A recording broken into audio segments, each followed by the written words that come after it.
আমরা এর আগে জেলার তথ্যে দুটি পর্যায়ে বেশ কয়েকটি জেলা সম্পর্কে বিভিন্ন তথ্য আপনাদের জানিয়েছি। আজকে তৃতীয় পর্যায়ে আমরা আরও কয়েকটি জেলা সম্পর্কিত তথ্য আপনাদের জানাব। জেলার নামকরণ, মহকুমা, ব্লকের সংখ্যা, বিশিষ্ট ব্যক্তি সম্পর্কিত তথ্য এবং অন্যান্য তথ্য আপনারা এই ভিডিও থেকে পেয়ে যাবেন। এছাড়া আমাদের ওয়েবসাইটেও আপনারা জেলা ভিত্তিক বিশিষ্ট কবি সাহিত্যিকদের তথ্য পেয়ে যাবেন। তো চলুন আমরা আজকের ভিডিওতে আমাদের প্রথম জেলা সম্পর্কে দেখে নিই। আমাদের প্রথম জেলা নদিয়া। প্রথমেই এই জেলার নামকরণ সম্পর্কে তথ্য জেনে নেব। নদিয়ার নাম কেন হলো? অনেকেই বলে থাকেন যে নদিয়া নামটি এসছে নবদ্বীপ থেকে। এই নবদ্বীপেরই অপর একটি নাম হচ্ছে নদিয়া। কিন্তু এই নবদ্বীপ নামটি বা কিভাবে হলো? অনেকে নবদ্বীপকে 9টি দ্বীপের সমষ্টি বলেন।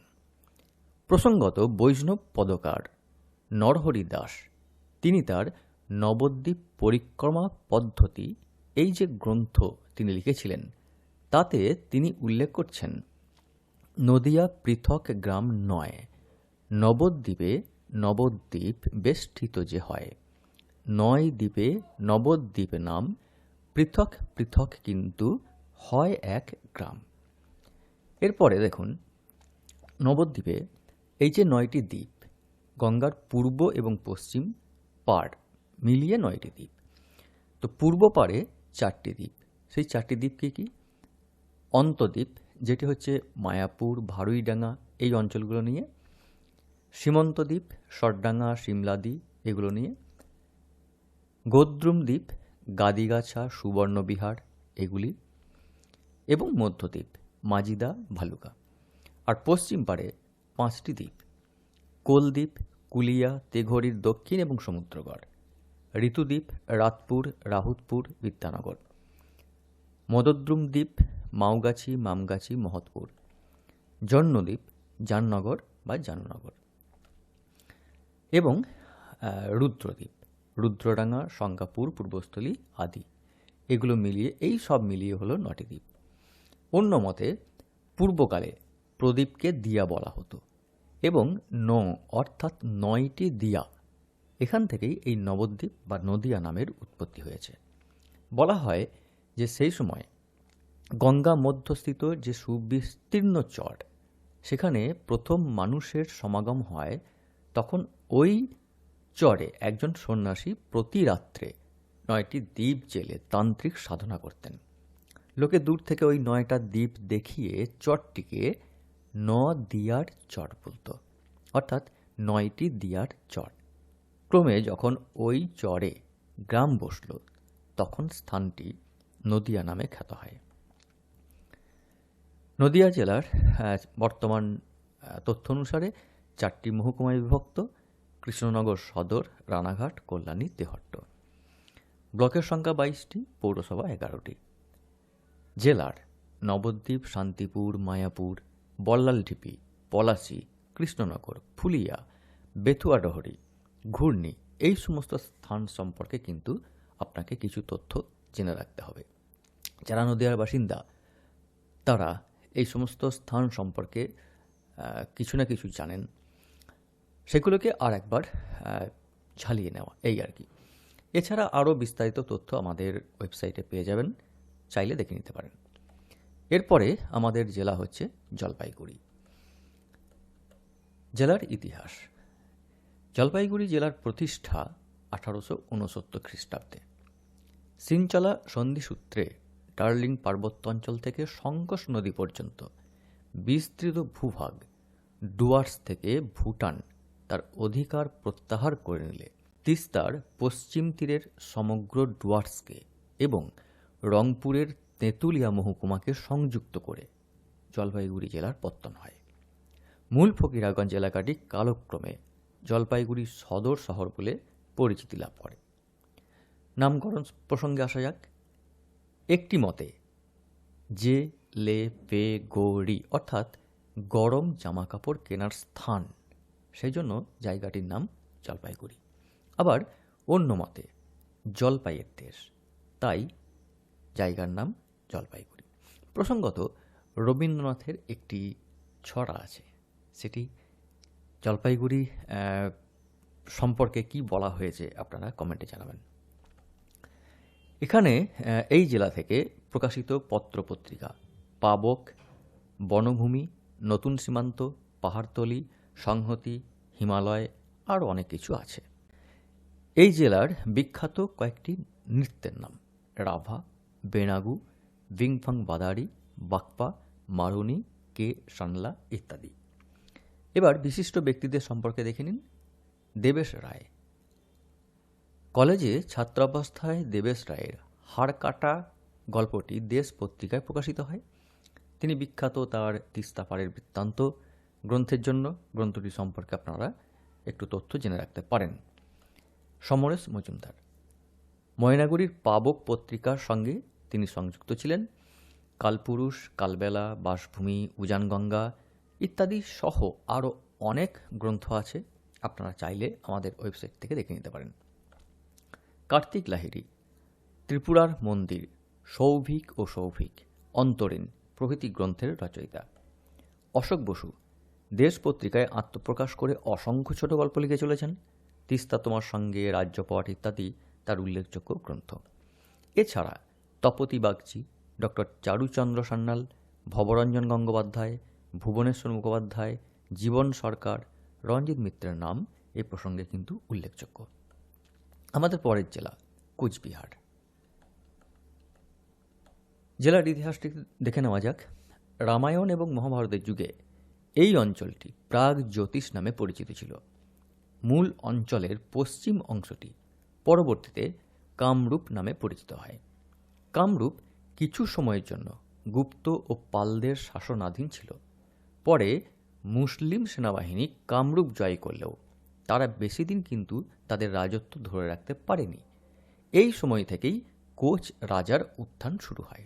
কোচ রাজা কামতেশ্বর উপাধিক রাজা বিশ্বসিংহ থেকে জগদ্দীপেন্দ্র নারায়ণ এক বিস্তৃত ইতিহাস। কোচবিহারের ইতিহাস অনেক বিস্তৃত, আগ্রহীরা চাইলে পড়ে দেখতে পারেন।